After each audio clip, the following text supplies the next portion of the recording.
Debati për bojkotin e seancave parlamentare ka nxjerrë në pak krizën dhe qëndrimet të ndryshme brenda grupit parlamentar të Partisë Demokratike. Nga diskutimet mes deputetëve rezulton se vendimi nuk duket të ketë qenë i përbashkët, pasi disa prej tyre kanë shprehur hapur kundërshtimin ndaj mospjesëmarrjes në kuvent.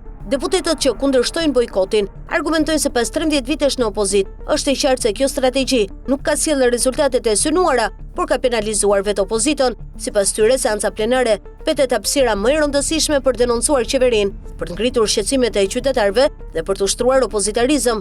Një prej deputeteve që kundërshtoi bojkotin ishte edhe Jorida Tabaku, e cila cilësoi kuvendin si të vetmen platformë publike që opozita ka në dispozicion për debat dhe përballje politike. Ajo rikujtoi se në historinë e opozitarizmit të PD-s, vendimet për bojkot kanë sjellë vetëm pasoja negative. Përshëndetje koleg, në çdo rast unë mendoj që mos pjesëmarrja na ishte vetëm platformë publike që kemi për debat. E kemi provuar shumë herë mos shkuarjen dhe i dim pasojat. Ne duhet të përdorim çdo hapësirë që kemi për përballje. Nesër është një nga ditët kur raportojnë një sër institucionesh dhe ka hapësirë për gjitha temat që janë betejat të opozitës.